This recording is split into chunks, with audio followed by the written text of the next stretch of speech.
Welcome to today's edition of the Rush 24/7 podcast. Hey, all of you leftists that are totally absorbed with Trump hatred, hang in there. I'm going to help you out today. I'm going to be able to walk you off the ledge if you want to be walked off the ledge. Live from the Southern Command in sunny South Florida, it's... If you want to jump, go ahead, but I'm going to walk you back. Can you imagine the distress? I mean, you want to talk about karma? Yesterday, Hillary Clinton shows up at some, I don't know, the opening of some play on Broadway. Do you know she still has to be assisted walking? I looked at the video. She doesn't really walk. She kind of shuffles out there. But some guy walked her about 1/4 of the way to the podium. She was introduced by whoever the MC was as Hillary Rodham Beyonce Clinton. And the place went nuts. You know what Hillary did? Among other, she blamed the voters for her defeat. She said the voters are a bunch of misogynists, and that's why she lost. And then you know what she did? She called for airstrikes in Syria. Why would she do this? She obviously didn't think Trump would ever do it, so she's calling for airstrikes in Syria to take out the chemical weapons stocks of Bashar al-Assad. And then Trump does it, and she's... all the people that love Hillary, you talk about conflicted. Then you have Pelosi out there echoing Hillary's. It's a great move. Schumer said it's a great move, and leftists are on the ledges of every high building they can find today. They're looking at being sold out and betrayed by elected officials who are supposed to resist Trump no matter what he does. It doesn't matter. Resist, resist, resist. And now they're climbing all over themselves to be supportive of Trump. And there just has to be tremendous amount of angst out there, and in the drive-by media as well. It's great to be with you, my friends. Rush Limbaugh behind the golden EIB microphone. We are right here, the distinguished and prestigious Limbaugh Institute for Anti-Leftist Studies. The telephone number, and it's open line Friday, so you can talk about anything you want. 800-282-2882. If you want to send an email, I look at them. I check the subject line. I mean, we get multiple thousands a day. It's impossible to even read them all. So I subject line hunt. That's how I find ones that I think might be interesting. And sometimes you hit gold. You never know. That address, lrushvo@eibnet.us. What a week, friends. What a week. President Trump's claims about being monitored by the Obama regime have been vindicated. Susan Rice and a number of other regime specialists assured people back in January that Obama had gotten rid of every chemical weapon in Syria. She assured everybody that Obama's a tough guy. He wasn't going to take anything for granted. He ordered Bashar Assad to get rid of it, and Bashar Assad did. Susan Rice wanted us to believe that Bashar al-Assad and Putin both wilted in the intense pressure exerted by Barack Hussein O. We find out that was a flat-out, ever-loving joke. Just like when Obama told us that he told Putin to stop spying on the American elections. You know what he told Putin to do? He said, cut it out. And Putin said, oh, my God, I'm scared to death. He just told me to cut it out. And supposedly Putin did. But if you listen to Democrats today, Putin didn't cut it out. He continued. So Trump's claims about being monitored were vindicated. And then the Democrats refused to confirm Gorsuch, but then Gorsuch was confirmed anyway. Just happened. Rand Paul, by the way, ended up being the 51st vote. And throughout the vote, CNN was holding out hope that something would happen, like Assad would bomb the Capitol or anything to stop the... you should see them during the count. You could see they were holding out hope that something would happen to prevent Gorsuch from being confirmed. but he was. Trump, the supposed Putin lover, Trump supposedly in the tank for Putin, Trump supposedly co-opted by Putin, Trump supposedly aligned with Putin, attacks Russia's client state, Syria. And now this morning we see Trump's comments about Sweden's Muslims problems being vindicated once again. Trump lobs the grenade that Obama's spying on him. Media has a conniption fit, says it can't be true. Trump's deranged, turns out to be true. Trump notes what's going on in Syria and rather Sweden with terror attacks, and they laugh at him. He's making it up. He doesn't know what he's talking about. The guy's dangerous, and yet another terror attack today in Sweden. It was announced by the Swedish government as a terror attack. The drive-by media now questioning the sanity of the Swedish leader. Only 2 people were killed. Who says it's terrorism? They don't want Trump to be right about anything. So it's been a typical week. Trump does and says things that are impugned and criticized and laughed at and made fun of, and in the end, Trump is generally proven to be right about this. Speaking of Syria, we need to remember the same Obama administration that said they forced Assad to give up all of his chemical weapons. Remember now, this is the same Obama administration that claimed the Iran deal will keep Iran from ever getting a nuclear bomb. How are you feeling about that now, folks?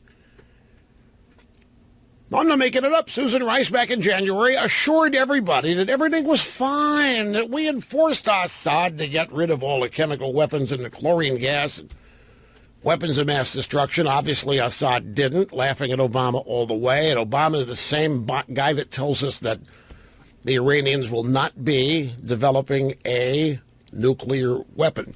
Now, folks, when pondering the reaction of the left, I know that there are many Trump, well, I don't know it's many, but I know there's some Trump voters that feel very betrayed. I mean, you're a big Trump supporter. You feel betrayed by this? You do not. You were a big Trump supporter. Do you feel betrayed by this? There are some who now want Trump impeached. There are some Trump supporters that think he's totally betrayed them. He led them to believe that the days of the United States involving itself in other nations' wars were over. We weren't going to do it. We weren't going to waste the money. We weren't going to be distracted. Now Trump's done it, and they're feeling totally betrayed. And I have a sample piece written by a Trump supporter feeling betrayed to share with us. We're going to cover all angles of this. But the fascinating thing to me, and the most interesting thing to me, is the reaction of the insane left. Because, every day they tell themselves that they're scoring points and that they're getting ever closer to forcing Trump out of office. They live not in reality. They live in an alternate reality that they create. And every day they allow themselves to believe that they're getting closer and closer and closer to getting rid of Trump.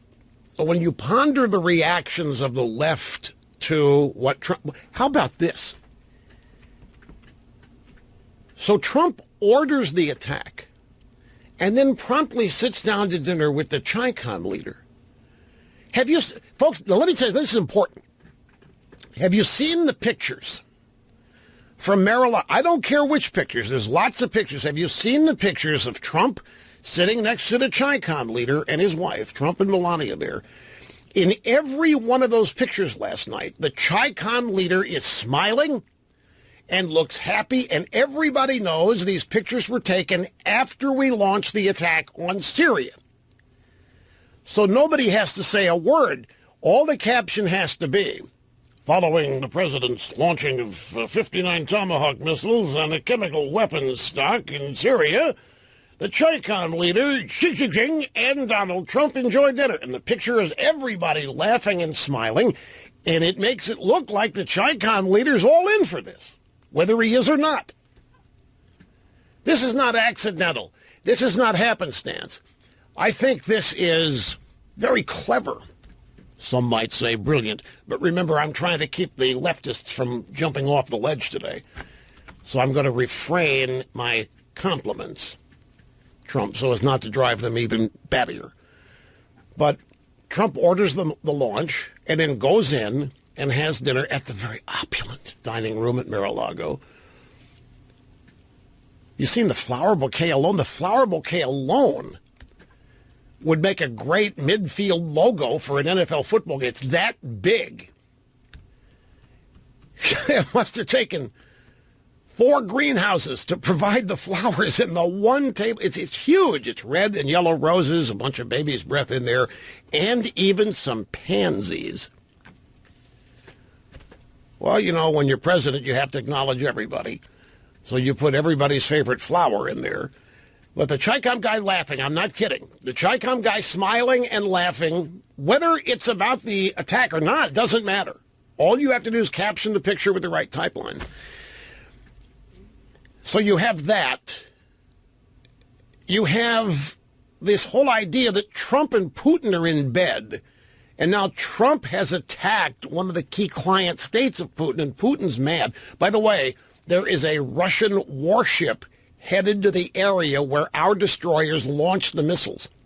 Putin's got one of his ragtag destroyers chugging toward the region where our destroyers launched. He's a day late, but he's making a show of it. Well, our destroyer isn't there anymore. They've gotten the hell out of there. Let him, okay, bring it. You say bring it. But what is this dude, all these leftists who have this alternative reality where they have convinced themselves that Trump and Putin are inseparable, that they are aligned against the United States, that Putin and Trump rigged the election and stole it from Mrs. Clinton, and now here is Trump taking it to his bro, taking it to his bud, Vlad Putin.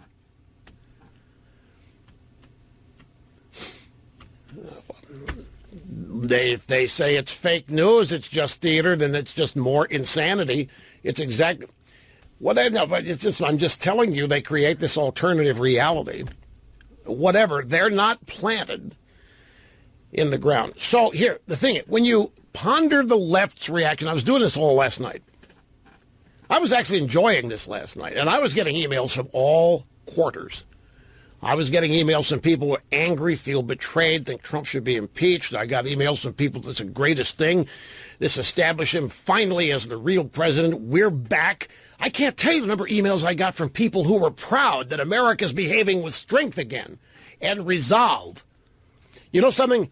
Folks, I'm going to tell you something. Those of you, and I may insult you here. I don't mean to be insulting you because it really not is aimed at you. But I think there were a lot of people on our side, I mean, conservative/Republican, people that voted for Trump, I think they were shocked that Trump took this action for a whole host of reasons. But, you know, one of the reasons I believe things happen subtly. The conditioning of the human mind and the human attitude is a very, very gradual thing. And for the last 8 years,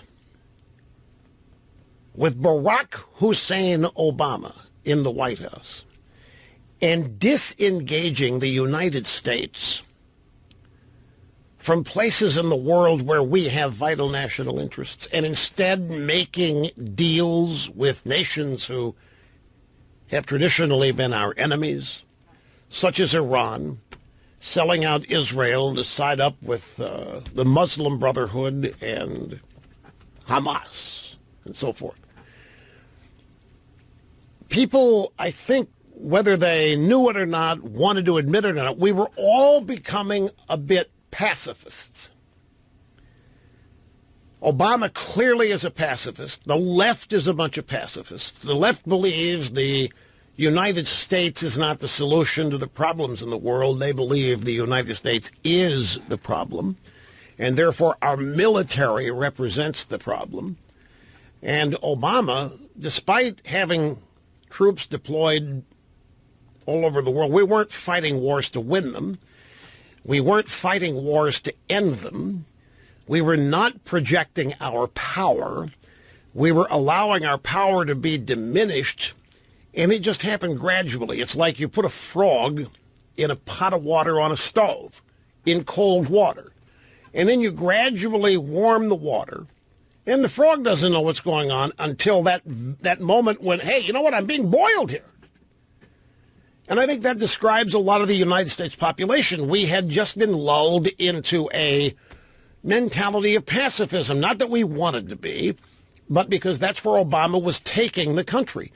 And in the last 8 years, the idea of the United States doing anything like this was not on anybody's mind. We'd either subconsciously or consciously acknowledged that it was a new day, a different day with Barack Hussein Obama. We got a lot of huff and puff. We got a lot of imaginary red lines drawn, but we got nothing.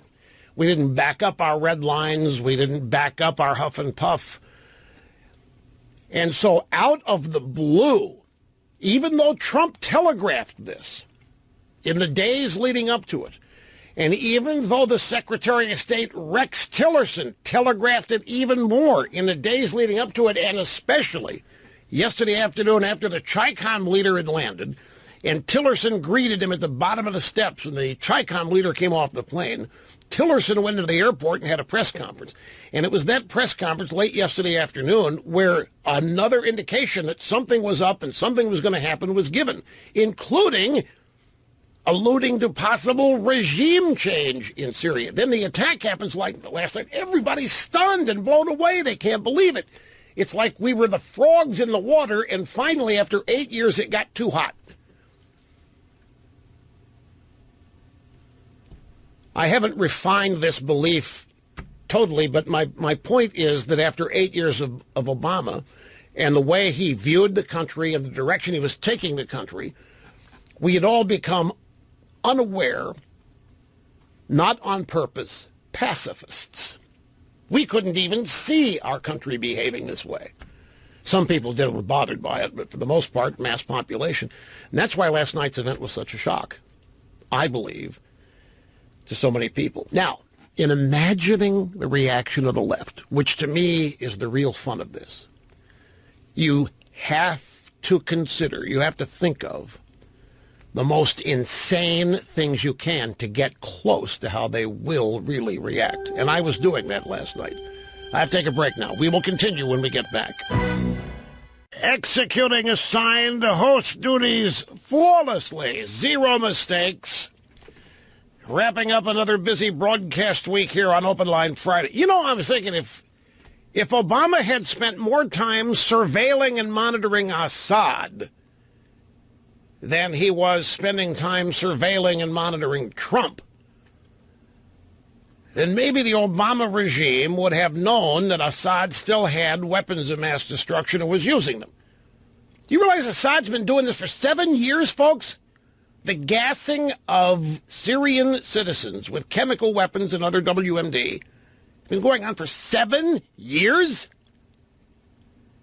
And Obama's out there surveilling Trump and whoever else during the Republican primary campaign and in the Trump transition.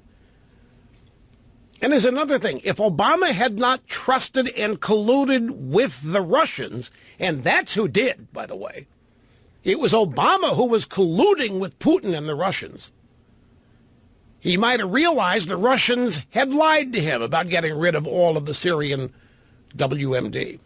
Because the story was that Assad had gotten rid of them. Some even thought he had given them to the Russians. But the Russians assured Obama, yes, Assad got rid of them. Yeah, this is bad news for him. So one of the ways I thought I could comfort liberals who were having panic attacks over Trump launching that salvo of Tomahawk missiles into Syria last night was to just say this to them. Hey, scared liberals. Don't forget something. Syria lied to Obama and lied to John Kerry about getting rid of their weapons of mass destruction. And this attack, Trump's attack, was taken to uphold Obama's honor. Trump's red line was lying to America's first black president. Would that make you feel better? If I could convince you that all Trump was doing was defending Obama's honor, would that make you feel better? Did Trump tell the Chi-Com leader during the time last night at Mar-a-Lago he was in the process of bombing Syria? We don't know when the Chi-Con leader found out about it, but we do know that in every photo taken last night, the Chi-Con leader is smiling. You could also say that Trump was just punishing Syria for lying to Obama and Kerry about disposing their chemical weapons. Any number of ways I was thinking of mollifying the left about this, because I guarantee you they are beside themselves over this. Now, let's move on to Mrs. Clinton. Hillary Clinton said yesterday that misogyny certainly played a role in her bruising defeat to Donald Trump in the presidential election, her first public interview since the loss. It was the Women in the World Summit in New York. She was asked why a majority of white women voted for a Republican who had boasted of groping women. Hillary said, I don't know. I don't know that there is one answer. Now, there entails a lie here because Trump never said he groped anybody. He said that being a celebrity, he could. But notice neither the New York Times questioner nor Hillary were embarrassed by the question, even though Hillary's husband did far more than grope women. Certainly misogyny played a role. I mean, that just has to be admitted, added the former Secretary of State, who was treated to an ecstatic welcome and a standing ovation from the crowd. Well, let's see. We have the audio sound bites here. Grab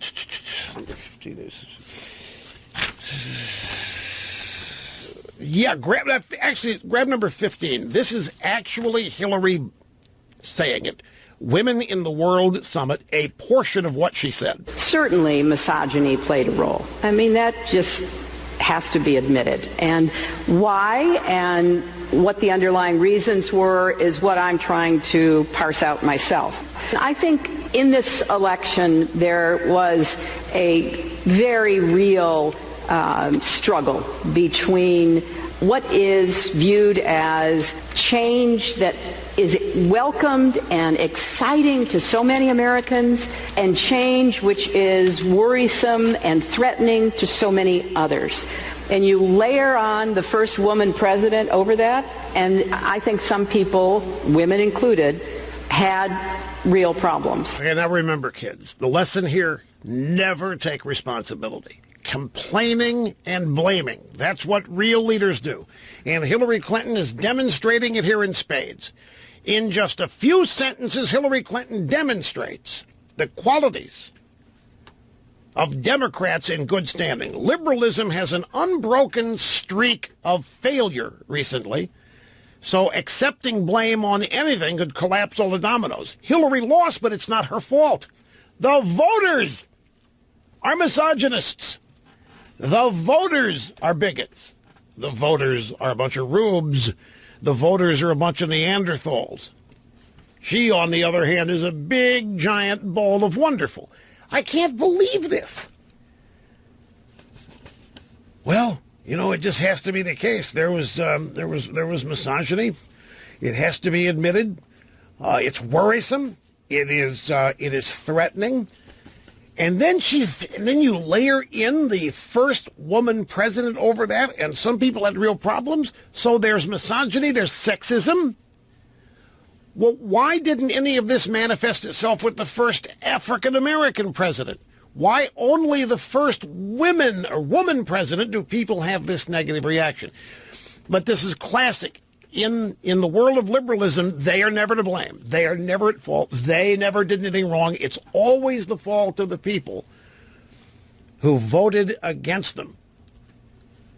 Here's the next comment from Mrs. Clinton, who's now just an average citizen accepting standing ovations from people who may or may not have voted for her. I just had to make up my mind that, yes, I was going to get out of bed, and yes, I was going to go for a lot of long walks in the woods, and I was going to see my grandchildren a lot and spend time with my family and my friends who have rallied around me in an amazing way. So I'm okay.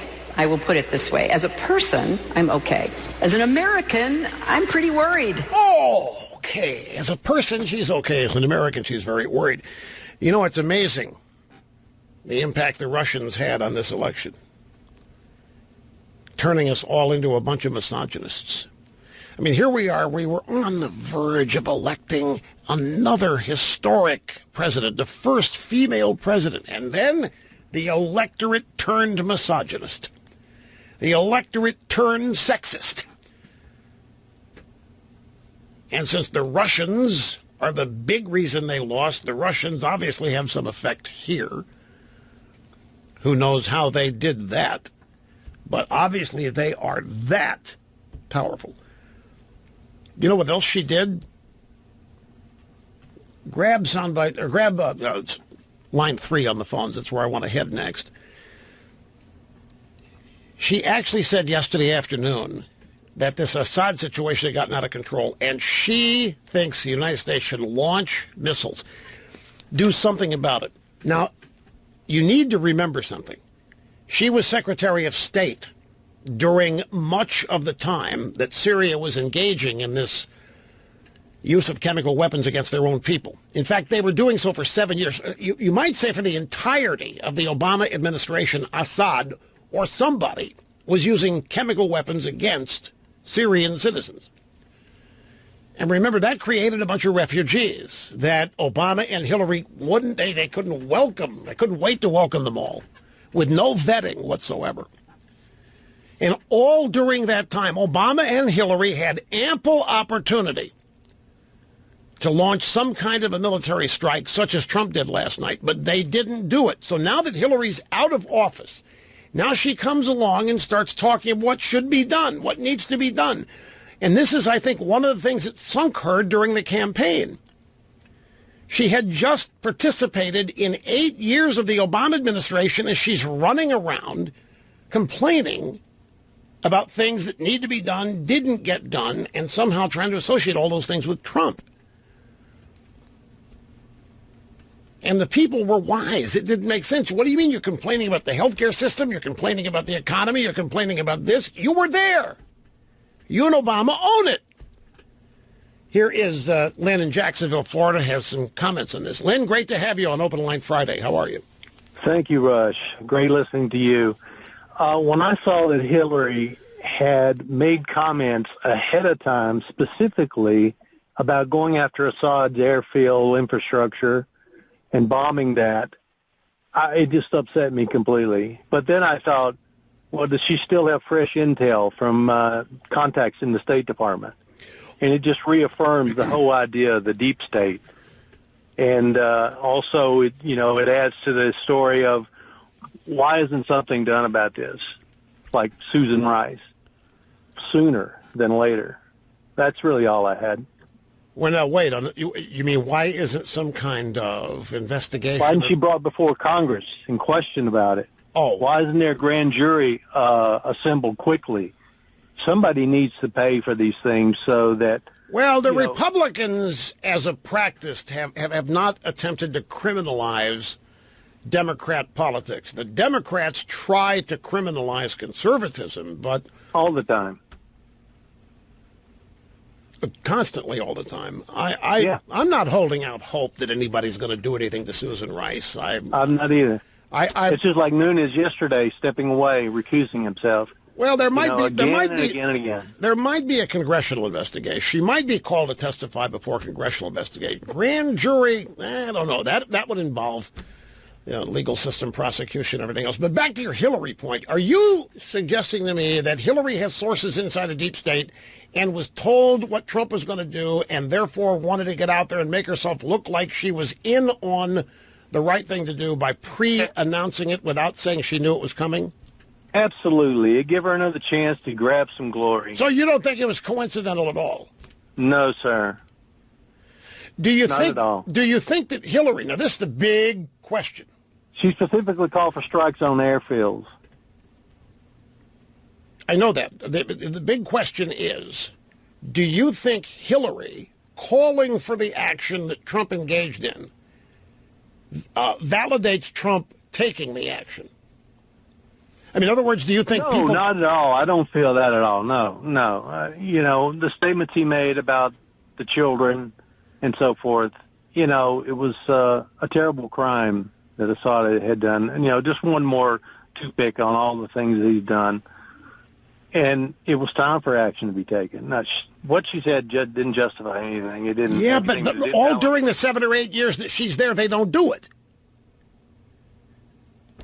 In fact, all during the 7 or 8 years that she's there, they tell us that they forced Assad to get rid of all that WMD.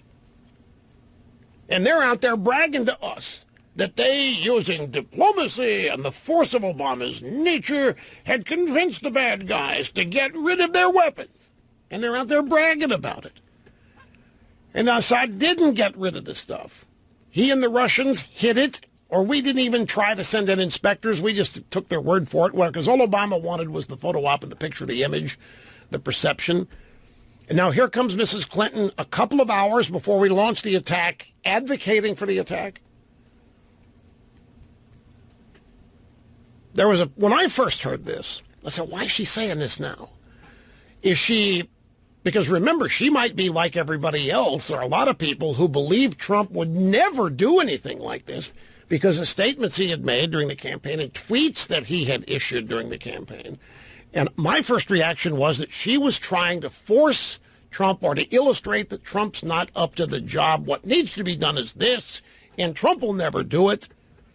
That was my first take. Your take is, no. She's got sources still inside State Department who knew what was going to happen. She wanted to get in front of it to make herself look good and tuned in and all of that. If that's the case, then my question is, can Hillary's suggestion that we do this be converted into a salesmanship aspect for Trump? In other words, even Hillary Clinton suggested we do this. You've got to support it. That's something I wouldn't go anywhere near. I wouldn't cite Hillary Clinton as justification for taking the action. I have to take a break. We've got much more, as we always do. Back after this. It is Open Line Friday. Rush Limbaugh, having more fun than a human being should be allowed to have. Because I am doing what I was born to do. And here is Daniel in Sheraton, Wyoming. It's great to have you. How you doing? Good. How are you doing, Rush? Just fine, sir. Thank you. Hey, I wanted to call and say mega dittos, and I was wondering if you have any predictions on the Masters and if you have ever played Augusta. Predictions on the Masters. Well, Dustin Johnson is out. Bad back. He's on the Stairmaster, riding that little bench up the stairs here for a couple of weeks. Now you're asking me, Charlie Hoffman is down to -5. He's +2 today on his second round. He was the leader at -7 yesterday. Garcia's making a move right now. McIlroy is making a move. You can't count out Phil Mickelson yet. So I think golf is impossible to predict. It doesn't matter what somebody did last week. It doesn't matter what roll they're on. That's the thing about this game. In a team sport, when a team's on a roll, you have a little bit more data and comfort in predicting whether the roll's going to continue, whether the team's playing well, and who the opponent is. But the golf course is the opponent. It changes every round in terms of wind and weather and so forth. And your game is never the same 2 days in a row. It's almost impossible to handicap and predict it. Without seeing, Saturday's moving day, that's the day that you really get a feel for who's playing well, is who moves up on Saturday after the cut today. But names that you know are consistently there: Garcia, although he fades, Sergio Garcia, McIlroy, Ricky Fowler, and Hoffman, if he could maintain, which he hasn't done so far with the way he was playing yesterday, anything. But it could well be somebody who hasn't won this thing before, too, so that'll make it rather exciting. I have played Augusta National. Let me see how many times. I think I played it 5 times. What were you most struck by the first time you played it? The topography. The thing that television does not show you is how steep the hills on this golf course are. When you tee off at number 10, You are going downhill almost to the point you need a sled. It is that steep. TV can't show you. It's two-dimensional. The fairway, the 18th hole, you better make sure your heart's in good condition if you're going to walk that hill. It is, the elevation's like 10, 11 degrees. It's steep. In no way does television even get close to portraying that. That was the first thing that struck me about the place. The next thing that struck me was how immaculate it is. It's just, it looks painted. It looks, the fairways, the greens, it's immaculate. It doesn't look like there is one blade of grass out of place, not properly trimmed or mowed, dead. It's stunning. You really feel like you're in hallowed ground, and you don't want your round to end because you don't want to have to leave the place. You don't care how well you play the first time. Second, third time, then you say, okay, now I want to play well. I've gotten being here out of my system. Now you want to play. It's difficult as hell. It's so much more difficult than it even looks on TV, because when you see it on TV, professionals are playing, and they always make it look easy. But it's there's no other place like it. Nowhere, anywhere in golf. If you play golf, and if you've always wanted to go to Augusta National, I just tell you this. When you get there, it is everything and more that you hope it will be. The people there are everything and more. They make everybody there feel very special.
Ha!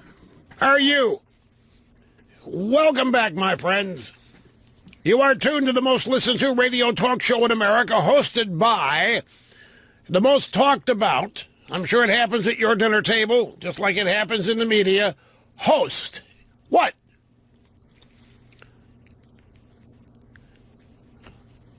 Oh, Well, I'll answer it after the intro here. Live from the Southern Command in sunny South Florida, it's Open Line Friday.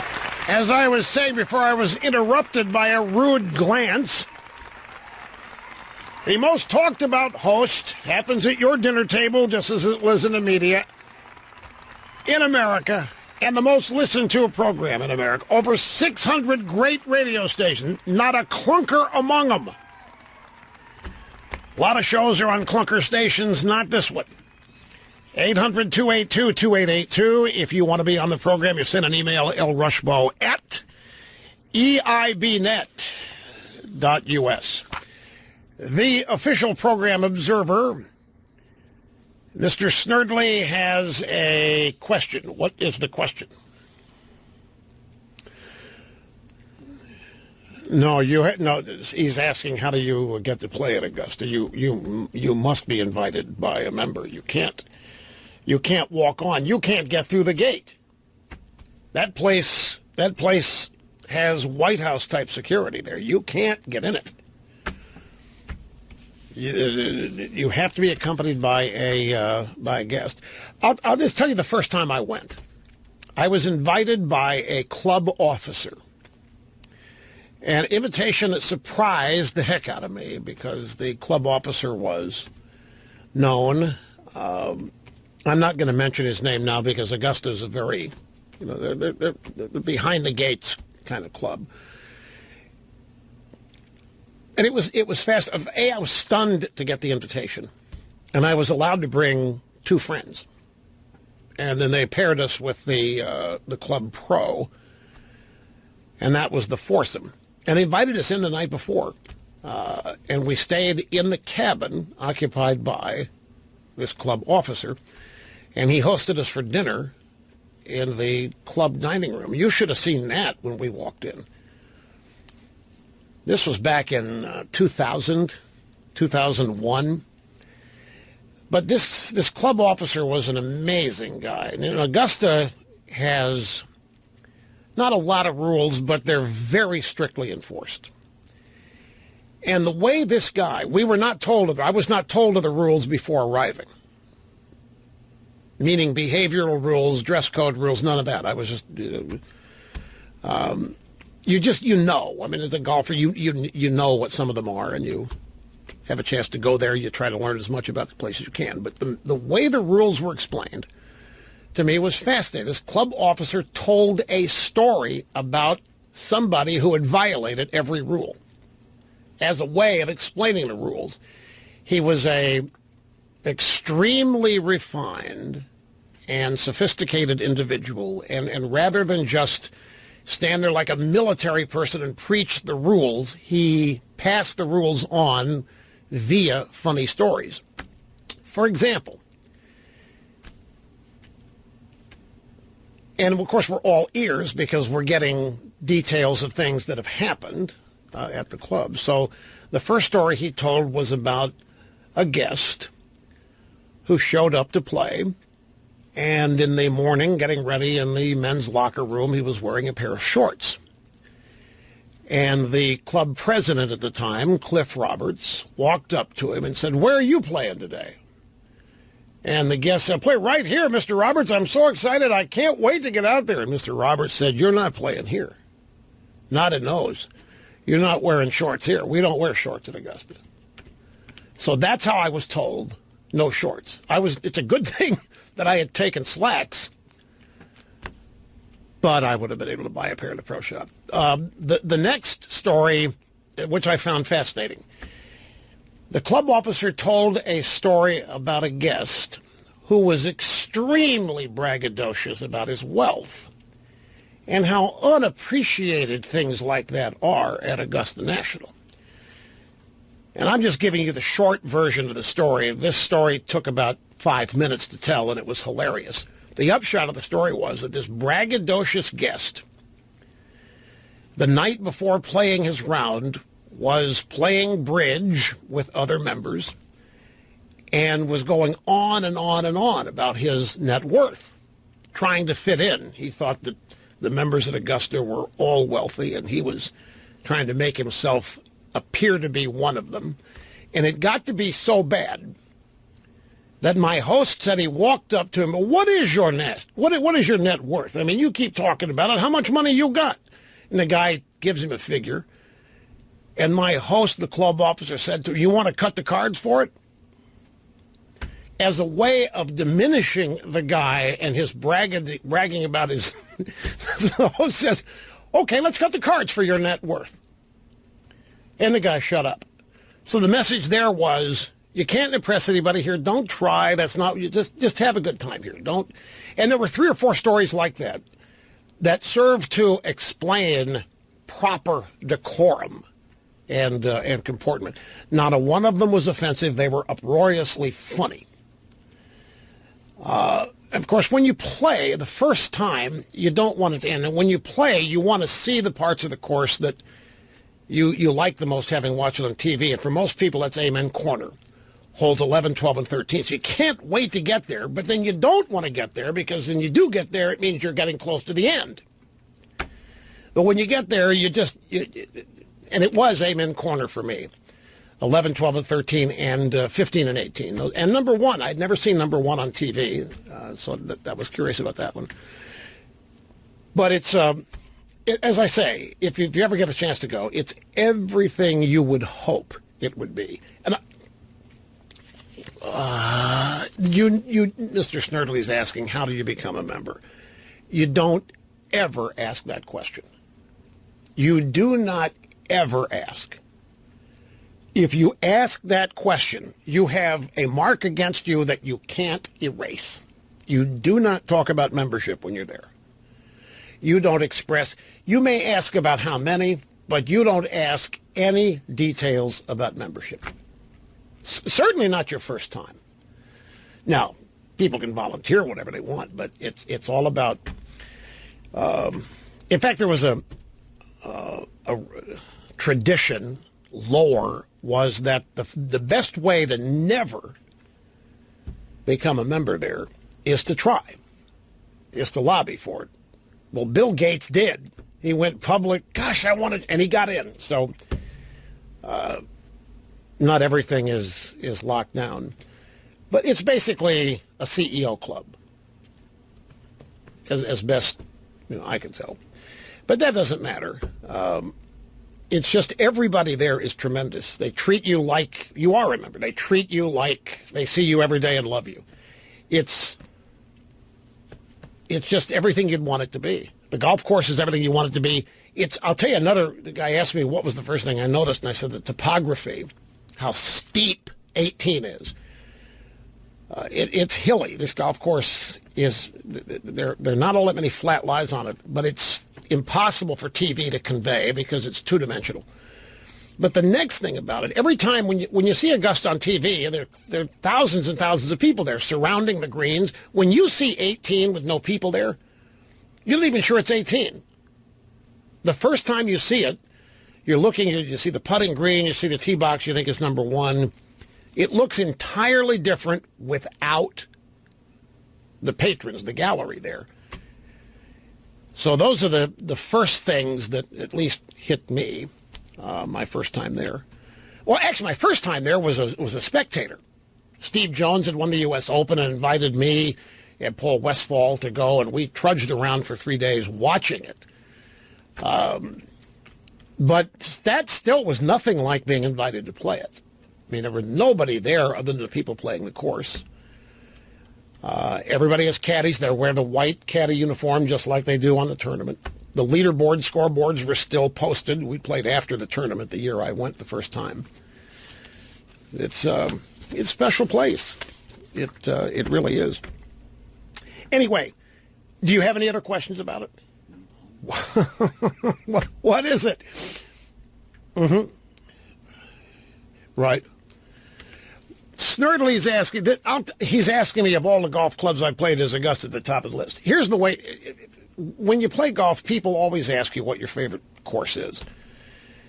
And what I always say is, we'll take Augusta out because it's the automatic number 1. So, yeah, Augusta's my favorite place. For a variety of reasons. There are other places I love playing too. But yeah, it's that special a place. It's not just because it's on TV every year. It's not the tradition. Genuinely, the golf course itself is just a fascinating, unique, fun setup. But the TV lure is impossible to avoid. It's on TV every year. The people that play it are professionals. They play it well. So you want to go out and do on that course what you've seen them do on, like number 15. When the weather's good, number 15, it's a par 5, and the guys that are in the top 10, they can hit the green in 2. We amateurs can't do it, but we try. If they give you a free swing, you want to try for 15 and 2? Go ahead, drop a ball. It's, as I say, you don't want the day to end. And usually the experience involves an overnight. You go in the day before, spend the night, have dinner, whatever, play the next day. Let me take a brief time out. We'll come back and we will continue. I tell you, I'm checking some emails and I'm getting notes from people. Rush, I'm noticing more Trump voter anger over the Syrian attack than I'm seeing anger from the left on this on social media. So I said at the beginning of the program, I've got a piece here written by a Trump supporter who feels betrayed. Let me share that with you when we get back, plus your phone calls. And we're back. El Rushmore executing assigned host duties flawlessly. 0 mistakes. Speaking of people who are not happy with what happened, Andy McCarthy, my buddy at National Review Online, tweeted last night and has now published a lengthy piece that none of this is legal, that there are no vital U.S. national interests at stake, that Trump needed congressional authority or a resolution, and he didn't get one. And besides, Trump, on the campaign trail, never said he would do this. In fact, he said he would never do this. He campaigned on doing just the opposite of this. And now Andy knows he's going against the grain here with the conventional wisdom or the popular wisdom of support for this. And I've got another piece here that I have referenced. That's a Trump supporter who's not happy with what happened, which I will get to in due course. Now, Nikki Haley is at the UN, and she is giving them hell right now. She's saying that Assad thought he could get away with gassing because they knew Russia had their backs. But that's no longer the case. It doesn't matter if Russia has their backs because Russia has nothing to do with our foreign policy. I mean, she just smacked them. She laid it right after every one of these Democrats and leftists that think that Trump's in collusion with Putin. She nuked the hell out of that. She called out the Iranian government. She called out the Russians. She was firing both barrels. She said the USA is not going to allow Assad to get away with any more murder. She called out the Russians, said they were supposed to get all the chemical weapons out, and they did not. And folks, about this, the Obama administration's complicit in this. The Obama administration actually lied. Well, let me back off of that. I don't know if they lied. But the Obama administration assured everybody that after they told Assad to get rid of these weapons, that Assad did. And the Russians backed up Assad. Yep, we've talked to him. These chemical weapons and WMD, they're gone. Now, some people suspected that what happened was that Assad just transferred the weapons to Russia, and that Russia then turned around and gave them back to Assad when nobody was looking. But whatever is the case, Susan Rice was on NPR back in January. Yeah, that's Susan Rice that can't tell the truth about anything. And she, on NPR in January, assured everybody that the Obama administration had succeeded in demanding that Assad get rid of all of his chemical and WMD. Assured everybody that that had happened when obviously it hasn't. Clearly, the previous administration either was incompetent or they were lying to us. They either accepted Assad's word for it that he had gotten rid of the chemical weapons in WMD, or knew that he didn't and just lied to us anyway. And Susan Rice lied in January. So Nikki Haley is taking it to the Russians, taking it to the Iranians. And she's laying a lot of this off on Russia, by the way, by reminding everybody that Putin was supposed to get all those chemical weapons out of Syria and that they didn't. And then she dropped a hammer and said the world is waiting for Russia to act properly in Syria because they have not yet. And that's just going to blow everything sky high when it comes to this notion that Putin and Trump are inseparable, and Trump has been co-opted by Putin and is a, for all intents and purposes, secret Russian agent. I mean, this is what the left would have you believe as a result of the Putin-Trump so-called collusion on the election. So Nikki Haley has left no doubt whatsoever. Then Tillerson yesterday. Tillerson said the Russians are either complicit or incompetent in regard to getting rid of the chemical weapons and nuclear weapons that Syria has not gotten rid of and has continued to use. Now, in the Daily Caller today, there is a piece by Elliot Resnick. It is entitled, "What's Changed on Syria, Mr. President?" During the campaign, you promised not to embroil the U.S. in the Middle East petty wars.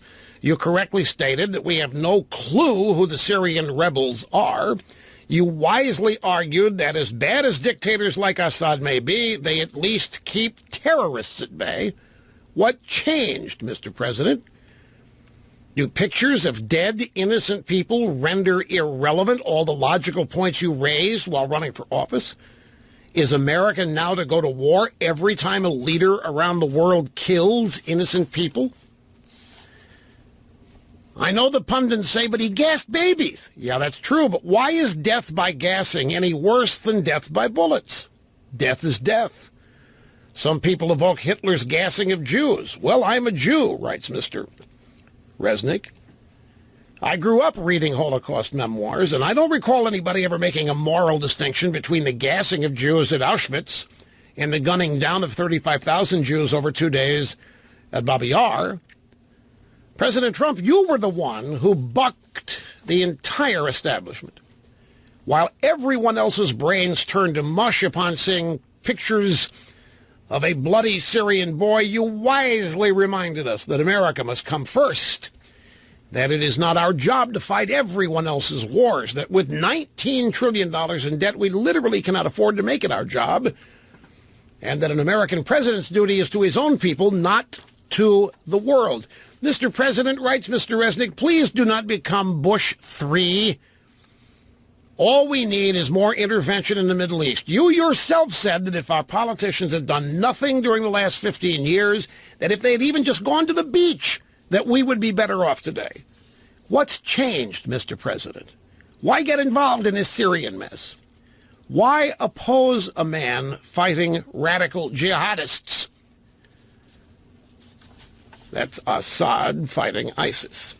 Please, President Trump, please return to your common sense approach to world affairs. Please only commit American troops to battle when America's national security is at stake. Please don't listen to your Russophobe advisors. Russia doesn't threaten us. Under communism, Russia was ideologically committed to worldwide domination, but communism's history. All Putin wants is to make Russia great again, just like you want to make America great again.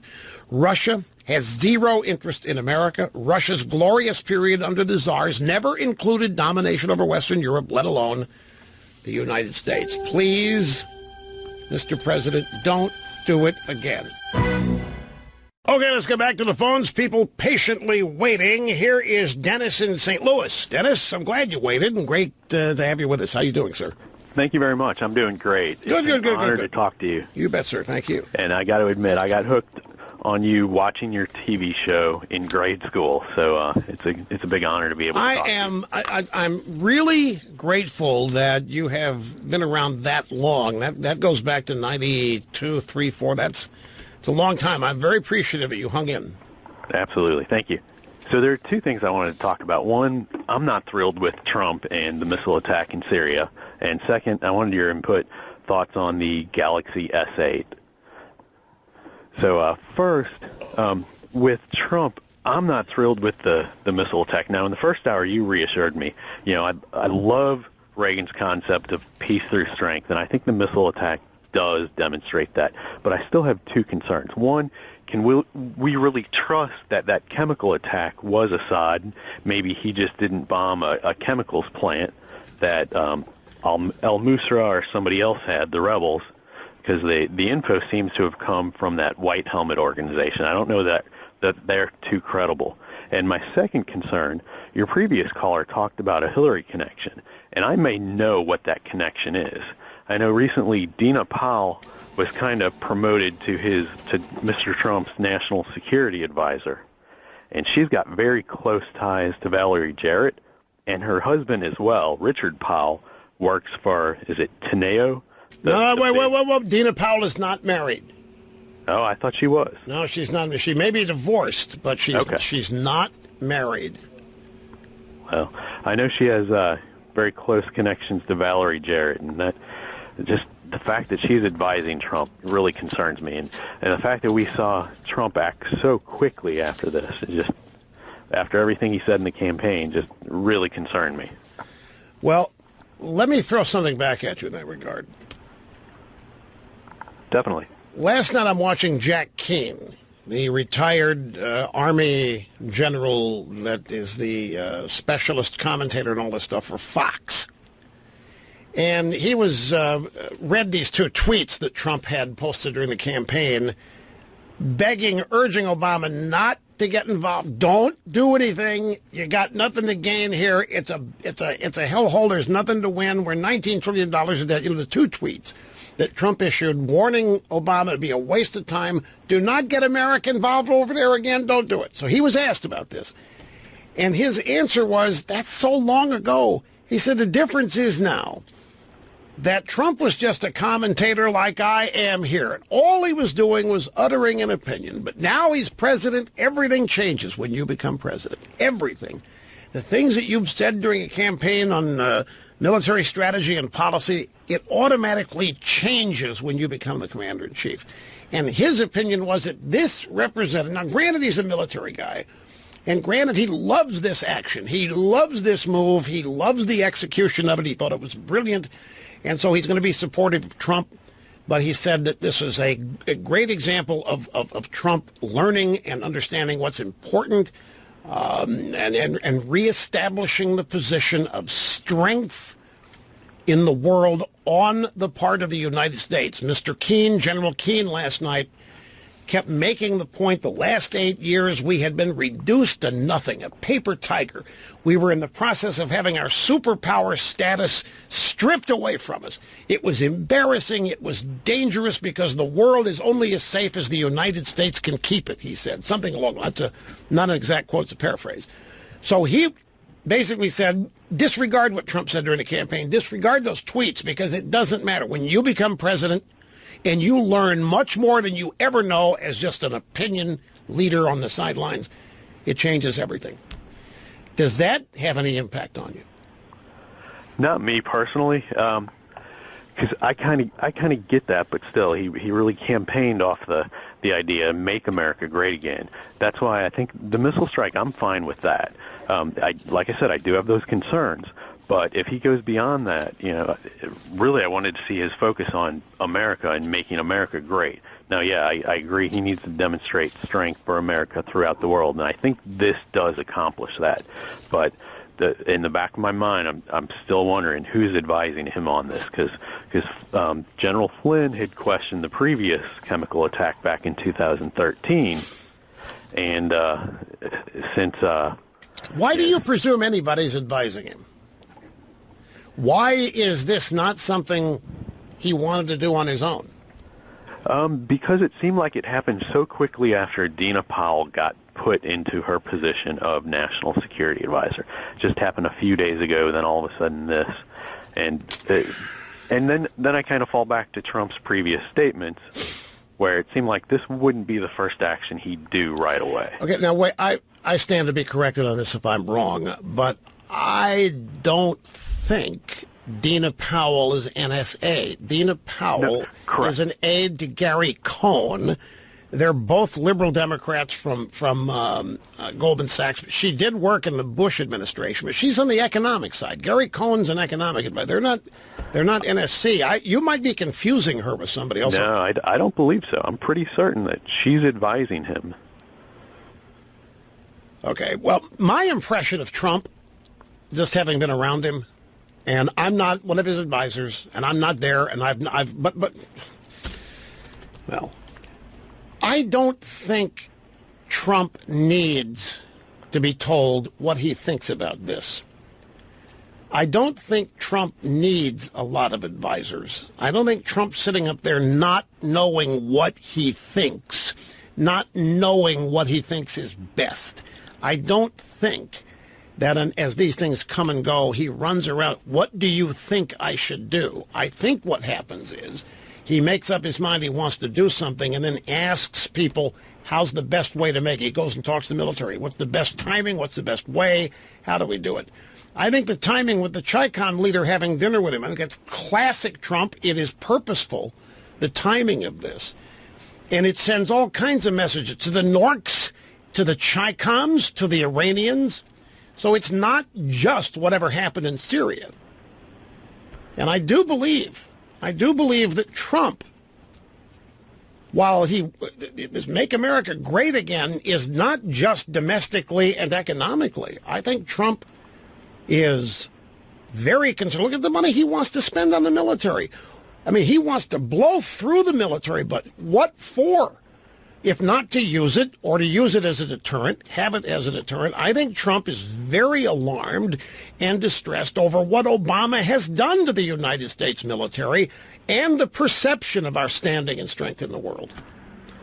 I agree, and I think you are right. The missile strike does, rebuild America's image and demonstrate that we are a leader, that we do care about the world. Now, this might create more Syrian refugees. I can play devil's advocate, by the way, all day long with you. And I'm not purposely trying to disagree. You're a smart guy. I'm enjoying drawing you out because you're obviously committed to your opinion here. But this could create new Syrian refugees. I mean, one of the reasons I think Obama had the policy he did was purposely to create this flood of refugees. He wanted them here. Have you seen the latest of what Trump is doing in terms of vetting and letting people into this country or not? He's demanding they're turning over their social media passwords, their login credentials so that they can be vetted that way. It actually is a program started under Obama that was not strictly adhered to. Trump is strictly adhering to it. But there's a lot wrapped up into this. But the main point, you want to say that this is the result of some people you question being in his inner circle, like Dina Powell. I'm afraid of that, absolutely. Yeah. And I don't know for sure, but I certainly hope you're right that no one is advising Trump, because from what I saw in the campaign, it seems like his gut decision is usually right. He's lived a long life. He's got a lot of experience. And okay, I that's a good example. Let me share a story with you. I met with President Trump at Mar-a-Lago in February. So he'd been in office about a month. It was for an hour. Went over there on a Saturday. They invited me. Reince Priebus called and said, the president wants to see us. I went over there, and it was an hour.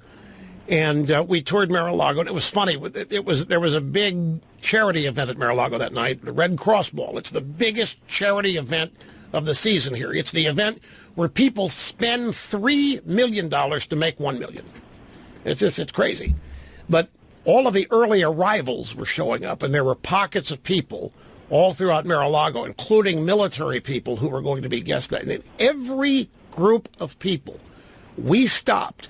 Trump points at me. Greatest man in America, smartest man in America, most powerful man in America. And these people look around. They can't believe Trump is stopping and talking to them. They start applauding. I bow my head and try to refuse the compliment and so forth. But then we got to where we were going to go to talk, and I'm just telling you, I'm asking him questions about things that are happening at that moment. There's no indecision about anything, and he never once asked me what I thought. He never asked me once what he thought I ought to do. He never asked me what I think of this or that. My impression is This man is more self-informed and decisive than, well, look, let me put it this way. He is as decisive as anybody I've ever met. I just don't see him running around asking various people in his inner circle, what do you think I ought to do here? I think he knows what he wants to do and either seeks support for it or talks to people that oppose him, and he may listen to them. But I don't think he's indecisive at all. Well, that's good to know. Yeah, you've reassured me quite a bit. I appreciate it. Well, thank you. It's just my opinion. You know, I'm not an intimate of Donald Trump, but I have great instincts about people, and I have fairly good skill at sizing people up. And I spot phonies. They're easy to spot: phony, baloney, plastic, banana, good time, rock and rollers. You can tell when somebody's talking to you and not really hearing you. I've been around powerful people ask me what I think about things, and I can tell they're not really listening. They just asked, to try to score points that way. Trump listens. But you don't get the impression that he's listening from a position of indecisiveness, indecision, or confusion. I've never met anybody with the energy this guy's got either. But that's a side note. Now, you also asked him about the Galaxy S8, which is the new smartphone from Samsung, and I will answer that. But I got to take a break now. Well, the last time I left the charted waters of the issues, answering questions about Augusta, I got scathing emails that I was missing what Nikki Haley was saying at the UN. And to get back to the issues, bunch of snarks out there. You people need to realize nothing gets past me. I don't miss anything. And if I get off the issue path for 10 or 15 minutes, never fear. We're always going to get back. Okay, look, I stand corrected. I must be confusing Dina Powell with somebody else, because the caller was right. She is married to Richard Powell. He's a PR executive in Washington. Her name is Dina Habib Powell. And she has indeed been promoted to the National Security Council. It happened on March the 17th. She used to be working with Gary Cohn, who's the Goldman Sachs economics guy, and Ivanka.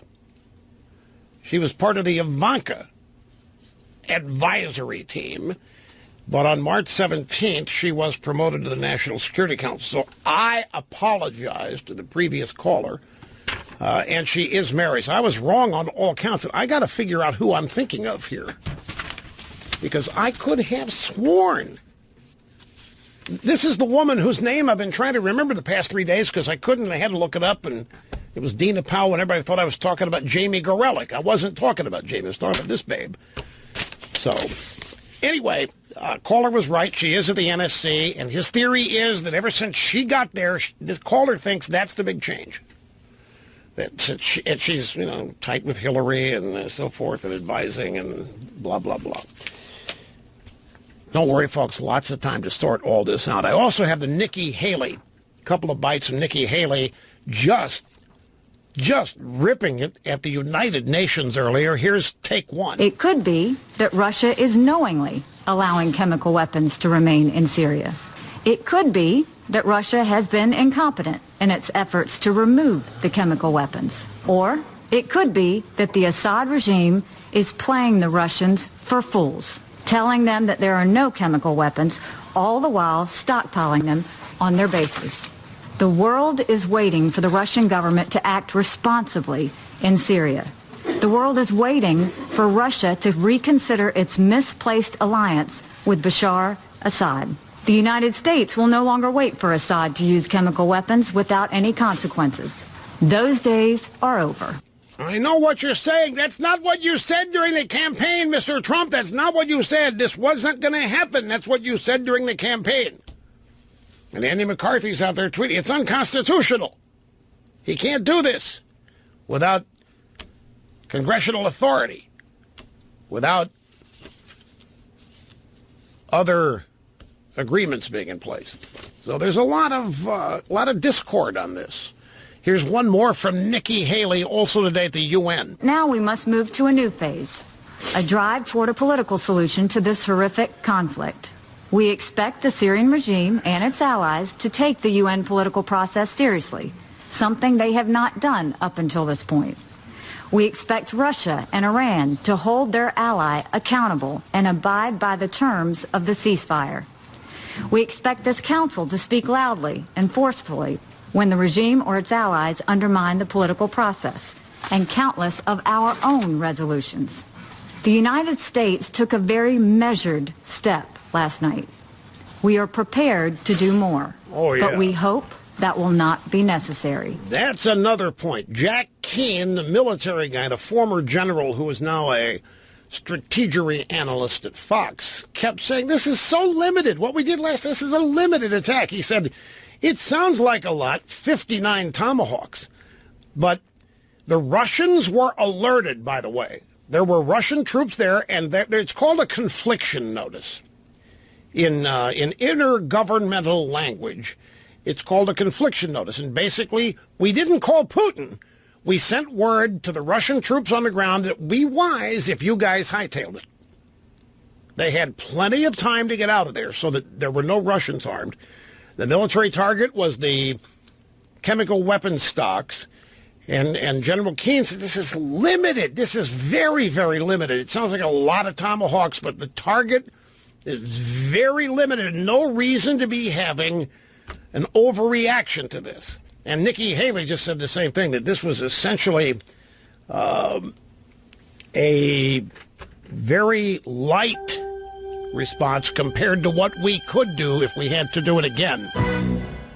Now, the guy asked me my opinion of the new Galaxy S8 smartphone from Samsung.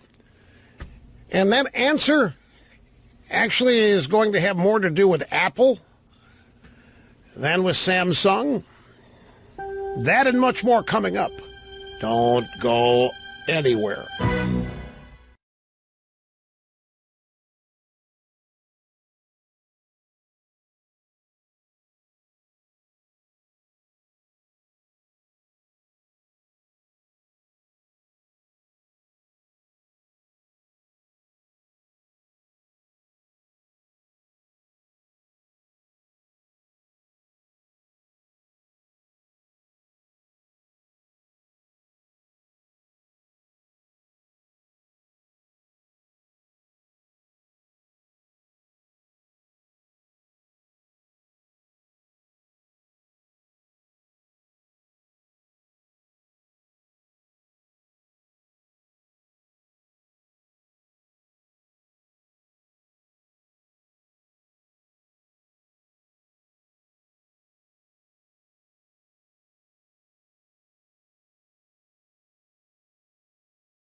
Right on.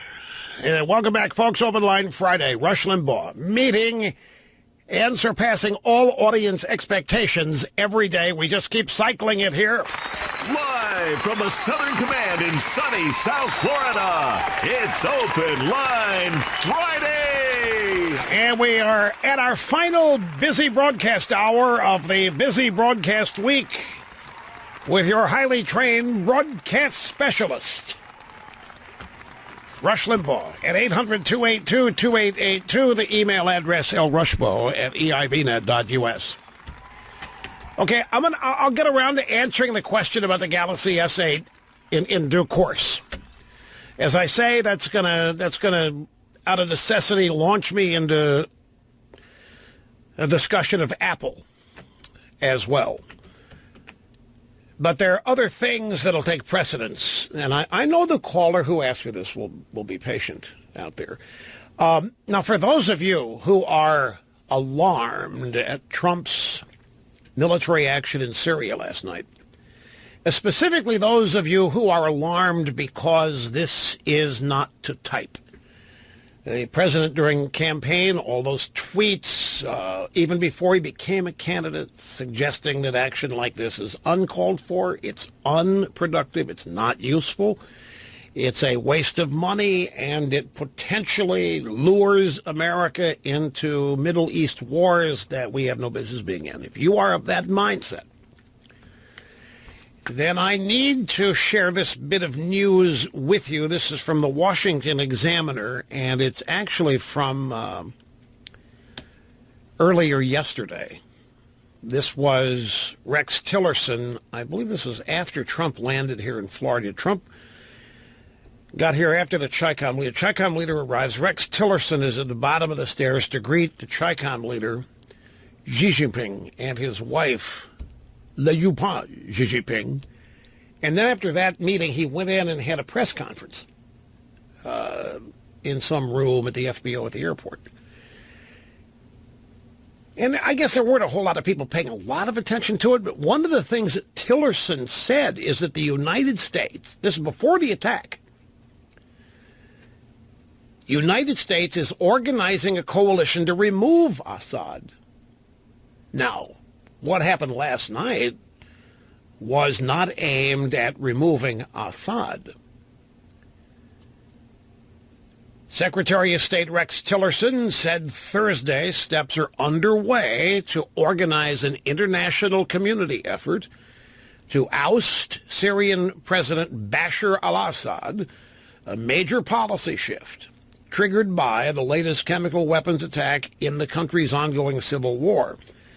Tillerson told reporters with the acts that he's taken, it would seem that there would be no rule for him to govern the Syrian people.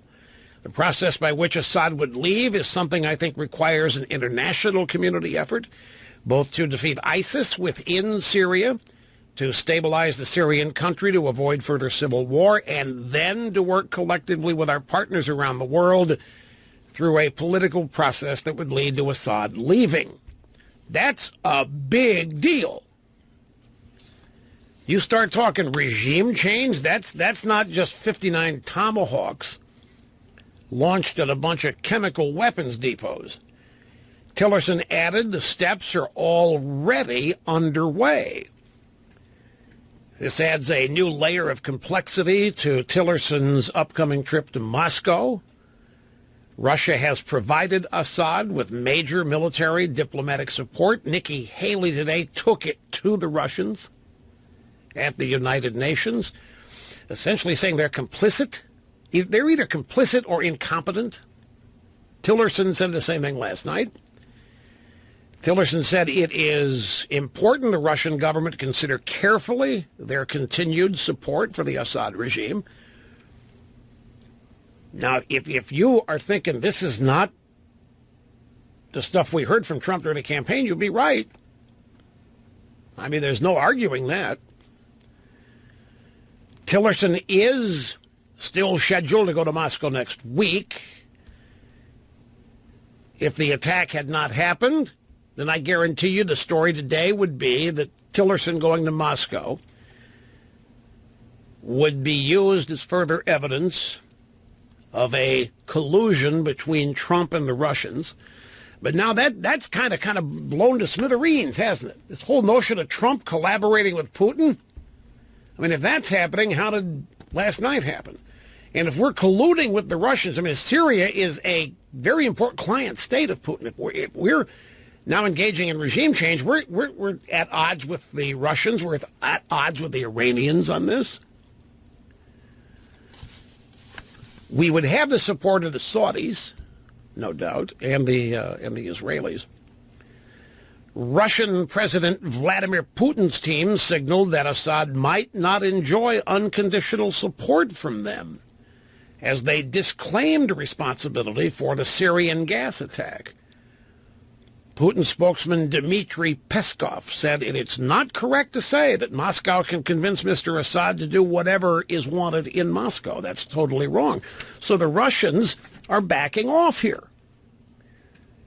After the attack, the Russians are, hey, we don't have sway over this guy. Now, you might want to call that backing off. You might not want to call it back, but that's not upstanding, flat-out defiance either. This is not the Russians standing, you better be careful, you better not you better not make a move on Assad, or else you're dealing with us. They didn't say that. They're saying, don't blame us.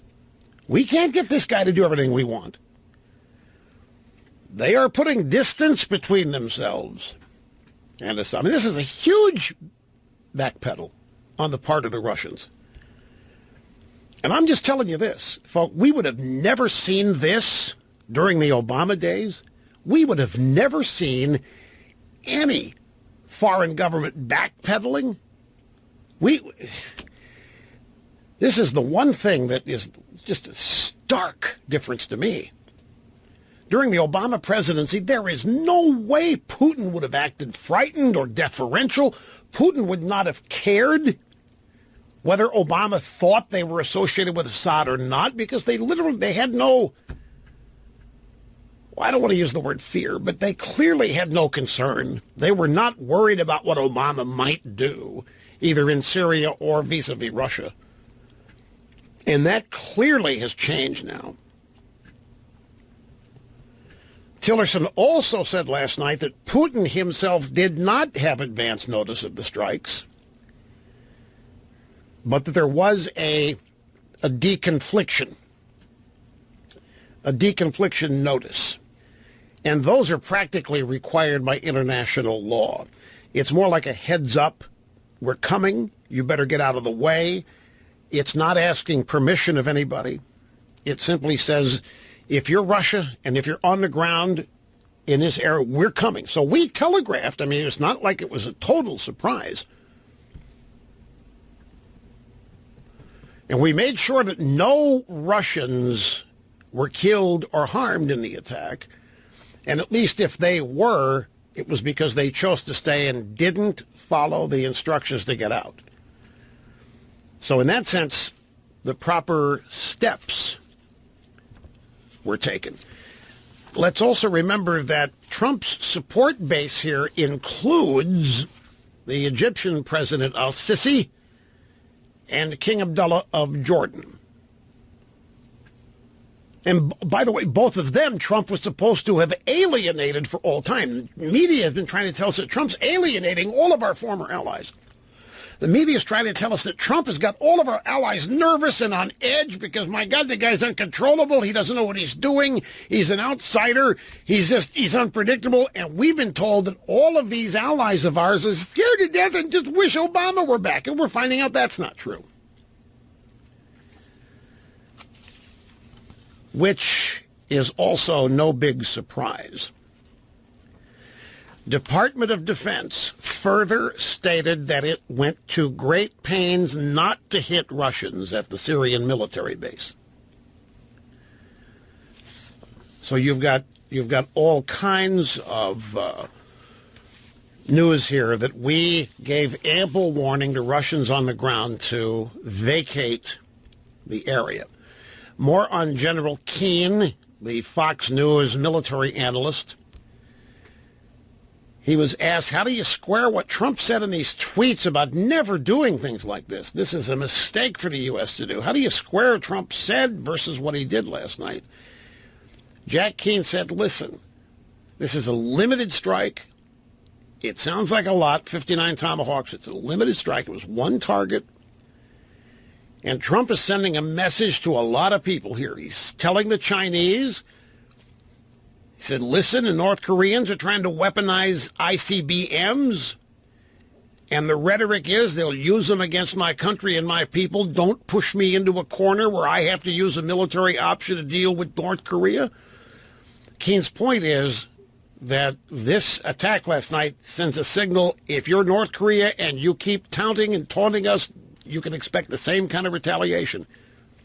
And the message was to the Chi-Com leader who's having dinner with Trump after the attack, you make sure they get the message here. Don't push me into a corner. And Jack Keane said, I think Trump will get the Chinese attention for sure, and as a result of that, it's going to be a much better situation. This is not just rhetoric from the American president. We've had rhetoric for 8 years with passivity and no action, and that changed tonight. Jack Keane, retired military general, all ecstatic and happy over what happened last night. And how about Chuck Schumer and Nancy Pelosi breaking from the Democrat Party to heartily endorse this? But let's not forget they did the same thing in the Iraq War, folks. Don't forget that. You may think the Democrats always opposed the Iraq War, 2003, George W. Bush. No way. They were as eager beaver for it as they appear to be for this. And then, after the media finished shifting public opinion, these Democrats, including Dianne Feinstein and Hillary and all the others that voted for it, began to act like they had never voted for it. And, of course, the media let them get away with it.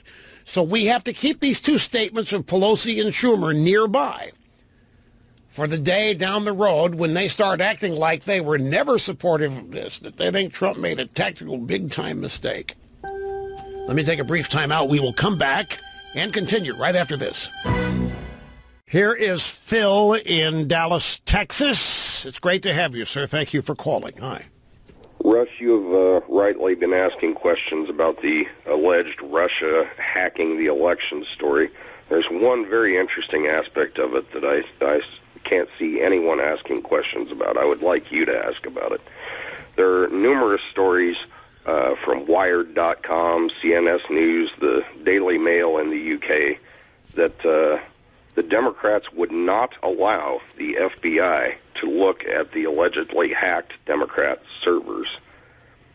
And I'm wondering, if you genuinely believe that your servers have been hacked in an effort to subvert a national election, why would you stop the FBI from investigating? Well, I can think of one answer, because there was an election that was rigged, and it was the Democrat primary in which Hillary, working with Debbie Blabbermouth Schultz, rigged the game against Bernie Sanders, and the evidence of that was probably on the DNC computer network. And yes, I would agree with that. If I had to guess at one thing, but I think there's probably more than that. Oh, so do I. I think there's another answer. What is it? Well, the Democrats told the FBI, no, you're not coming in here and looking at our stuff. We've hired a third party, an independent party, to look at these things, and we'll have them get back to you with our evidence. Right, and you know who that was? You know who that was? No, I don't. It was CrowdStrike was the name of the company, I'm pretty sure, and they have connections with the Russians, the Russian hackers. Rush, doesn't this seem sort of like a staged crime scene? If my house is burglarized and I run to the police and the press screaming, you know, my house has been burgled, thousands of dollars in merchandise are gone, and the police show up to investigate, and I tell them, no, you're not investigating this. I'm going to let a third party come in here, and they'll investigate it, and they'll walk around the crime scene, and they'll arrange things, and they'll look at evidence, and once we have the picture assembled for you, we'll get back to you. That seems horribly suspicious to me. Let me tell you what, not only that, if your house is burgled, as you say, and the cops or any other law enforcement authority come in and they want to investigate, and you tell them no, the next thing they're going to do is investigate you. Yes, for sir. not letting them investigate the burglary. They're going to. What do you mean you don't want us to find out? What are you hiding? And they'll start investigating you. Absolutely right. But I have done searches trying to find mainstream media news accounts of this aspect of the story. You will not find it from CBS, ABC, NBC, CNN. No, let me tell you how you can find this. And I'm not saying that you can swear by what you're going to find. But if you'll do a Google search of CrowdStrike was the firm the DNC hired to come in and pour through their computer network. And then the Democrats told the FBI that we will share with you what CrowdStrike finds. Now, CrowdStrike, they're a legitimate company, but they do have hacker connections with the people like Guccifer 2.0, which supposedly a Ukrainian hacker with ties to the Russian, the current edition of the KGB. I mean, it's highly suspicious, and you're absolutely correct to have your antenna raised over this. There's one other aspect I think is interesting. Well, cool. What's that? WikiLeaks just revealed that in the CIA's cyber armory, they had tools that could make it look like the Russians had hacked you. Oh, yeah. Oh. It makes me wonder if this was arranged, so they wanted to blame it on Trump. They had Brennan at the CIA have the DNC servers hacked when the information was actually released by a DNC insider. Right. And then they had CrowdStrike assemble the evidence to point at Trump, and then they let the FBI have CrowdStrike's results. This is a staged crime scene, Rush. No question about it. I don't know if every aspect as you've laid it out is true, but there's no question the general theory is accurate. The WikiLeaks dump, the original WikiLeaks dump, there have been subsequent dumps since then, but the original dump of all of the CIA stuff that WikiLeaks, the whistleblower somewhere in the CIA gave it all to WikiLeaks, and they published some of it. I can't remember the category, but you're right. There was discovered a bunch of CIA hacking programs that have the ability to make it look like the Russians or the Chinese or the North Koreans are actually doing the hacking. They found a way to actually attach Russian, Chinese fingerprints or signatures to the hack. And, of course, the Russian fingerprints that have supposedly been, the Russians wouldn't leave evidence they were there. No. If it was a genuine hack and they were genuinely trying to secretly acquire, they would not leave evidence they were there. But the CIA or somebody else might do so wanting to point to the Russians. But your staged crime scene, I have no doubt. I also think that the refusal to let the FBI pour through the DNC network is to hide various things like what we just been discussing, the existence of these CIA hacker programs that make it look like others have actually done it. God bless you, Rush. You're a national treasure. Well, thanks to callers like you. I'll tell you, the rule of thumb on this stuff, folks, it's not 100%, but it's so close it's scary. When the Democrats start accusing other people of things, you can pretty much make book the Democrats are the ones doing it themselves. And when they start predicting, supposing, analyzing that this could have been done that way, it's because they've been doing it that way themselves, and that's how they're aware of it. Their fingerprints ultimately are going to be found all over this. Okay, this CrowdStrike outfit. CrowdStrike is run by a Ukrainian who happens to hate Russia with a passion. CrowdStrike, in fact, sees Russia everywhere. And if they are sourcing things for the DNC, it would not be hard to imagine CrowdStrike telling the Democrats the Russians are involved with Trump. The guy just has he hates him. He just despises. Last week, CrowdStrike got caught lying about the Russians hacking Ukrainian military app. It turns out that it wasn't hacked at all. CrowdStrike even made up stories about the havoc the Russians caused in Ukraine. They just published a bunch of lies. And these are the people the Democrats had come in and analyze their computer network rather than let the FBI come in after everybody was just caterwauling and screaming that the Russians hacked the computer network. And they said, FBI, no, you can't come in. We're going to let CrowdStrike, and whatever CrowdStrike finds, we'll pass on to you. Swedish Prime Minister says Stockholm truck crash was an attack, validating yet again Donald Trump's comments about horrible terrorism actually being taken out, going on in Sweden, not being reported. Galaxy S8. I've been burned once today. A guy asked me about Augusta National. I started answering the questions. I got a bunch of snark email from people ripping me for avoidance. Open line Friday, for crying out loud. Let me get the Galaxy S8 because I said that it's going to take me into Apple. And it will. The Galaxy S8 was just announced by Samsung. If it is what it looks like, it's the best phone they've ever made. It looks like what all of the rumors say the next iPhone's going to be. In the past, it's always been Samsung that has not only been accused of copying Apple, they have been copying Apple. But with this phone, the Galaxy S8 and the Galaxy S8 Plus, it features a screen that is 83% of the front of the phone. There are no bezels. There are two sizes, a 5.8-inch screen and a 6.2-inch screen. People have seen it, raving about it, but it has a problem. It's Android. And the problem with Android is there's no ecosystem, and it's fragmented. There aren't any software updates. There's no way to keep the operating system modern. This is where Apple is just cleaning up. The Apple ecosystem, from iPhone to iPad to Mac, iCloud, it's incomparable. And that's the thing that's actually keeping Apple customers with Apple. If you wanted to pick one thing, the iPhone, of course, runs circles around Samsung's phones, both in terms of quality and style and operability. There's no question. This one, however, the S8. Remember, the tech media, folks, is like the mainstream media. To the tech media, Apple is the Republicans and Samsung's the Democrats.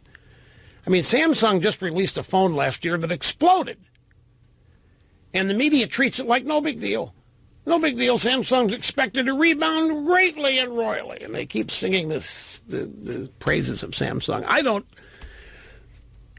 Never had a Samsung phone. I've never used Android, so I'm not really equipped to comment on that. If you want one, go get it. There's no accounting for taste. And you like country music doesn't mean you're wrong about anything. If you like classical, doesn't mean you're wrong about it. If you like Chinese opera, doesn't mean you're wrong, just means you're weird. My experience, however, is that Samsung phones, because of the media bias, always arrive heavily promoted, really, really hyped, and something always happens and it fails to realize or meet the hype. Like last year's Samsung Note 7, where the batteries kept exploding. I mean, people's houses ended up on fire while the phones are recharging. The discussion of the S8, though, naturally takes you to the iPhone 8 or whatever they're going to call it. And the rumor mill on that is as it is every year. The phone's going to be late, the phone's delayed, the phone's got problems with this component and that component. The media cannot wait to tell you everything that's going to be wrong with the new iPhone. They can't wait to tell you what's going to be late with the new iPhone, while singing the praises of Samsung so-so phone after Samsung so-so phone. But you have to figure 1 year Samsung may get it right. It is going to appear. Apple's new phone is also going to have a bezel-less screen, so it's going to be mostly screen, but Samsung's is going to hit first. So to the average ordinary consumer, it may look like Apple's copying Samsung this time around, even though that won't be the case. But that's not really the problem. As an Apple devotee, there are things happening there that really alarm me. And they've been happening for a while. And they alarm me both from a consumer standpoint, and if I was an investor, I would really be bothered. Now, I know Apple's making money hand over fist, and there's no end in sight. They keep setting records, and I understand all that. 75% of Apple's revenue comes from the iPhone. But it's little things that bug me. Like last year, the iPhone 7 Plus, the jet black version, you couldn't get one for 2 months. Look at the AirPods. They announced these things in September, say they're going to be available in October. They weren't available until December, and even now it takes 6 weeks to get a pair when you order them. The Apple Watch. They ballyhoo it for a year and a half, promote it, show it, demo it, finally announce it's going to go on sale and be delivered the end of March, and for 3 days it was, and then for 3 months you couldn't find one. The Apple TV. The Apple TV remote is, you lose it in the sofa. You can't tell which end is up or down by virtue of the way it feels. It's too small. The Apple TV is not 4K. They haven't upgraded it to 4K in like 6 or 8 months or maybe even a year. What would it take to make it 4K compatible and say have that available for last Christmas? There haven't been an iPad Pro update in a year and a half, the 12.9 inch. They got hundreds of thousands of employees. I don't understand it. They have these products that they announce, and you can't get them. They can't make in mass quantities what they design for the day that they're going to go on sale, the day they release them. And the Mac Pro, which they've just had a big announcement about, but the Mac Pro is 3 years old and hasn't had a single upgrade. And it got to the point they weren't saying anything about it, and people said maybe they're just going to forget it. And the Pro line, that's not something you have to keep secret. I mean, professional users need their stuff. There aren't any trade secrets here. Samsung doesn't make an equivalent. But the Dell and PC makers are trying to fill the void that the Mac Pro used to fill. Now, they're going to fix it, but they may not have the replacement out until 2018 or 2019. It's just a series of little things that do not make sense to me in terms of availability, upgrades. Apple announced last week a new iPad, which is a low-end entry-level iPad that is a massive improvement. They're trying to goose sales of the iPad, which have slowed down because the iPad's made so well. The people don't recycle them as often as they do the phones. It's understandable too, but I don't know. It worries me. I want Apple stuff because I love it. I want it to be plentiful, and I want them to be able to supply what they say they're going to supply on the date that it's going to be available, and I want it to be the best it can be. I want the stuff to just get so good. It's one of the reasons I'm hating growing. The first time I feel bad about growing old is all the tech I'm going to miss out on. Anyway, let me take one more call before the break. It's Ken in Columbus, Ohio. Great to have you on the EIB network. How are you doing? Great. Appreciate you taking my call. You bet. Long-time listener and very appreciative of how you keep us all informed. Thank you, sir, very much. It doesn't matter what it is. You are informed if I talk about it here. I just wanted to make a quick comment. I usually get up in the morning early and always watch a little bit of PMSNBC, but usually I have to turn it off in about 5 minutes because it's, just so one-sided. But today they were extremely appreciative of Trump. They were, even Mika wasn't rolling her eyes. But I just wanted to get your opinion on Scarborough being a Republican and what he did down in Florida. But he had, David Ignatius and had. What do you mean? What did he? Down there. Wait! What do you mean? What he did down in Florida? As a congressman, with the Rhino when he was down there at that time, but. Today he was just, they were just gushing with praise for what he had, there are many last night. There are many things in the media landscape, many things, and I understand almost all of them. But there are a few that I don't get, and this is one of them. I don't get the interest. I don't get the curiosity. I don't. Your specific question is that you watched Morning Joe today, and they all of a sudden love Trump again because of this attack on Syria.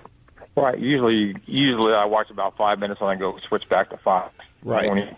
But then, the other day, for example, Mika was on there and she spent half an hour going through all the different polls, and Trump couldn't get reelected as a dog catcher any place in the United States, according to her. Right. But today they were just very, very.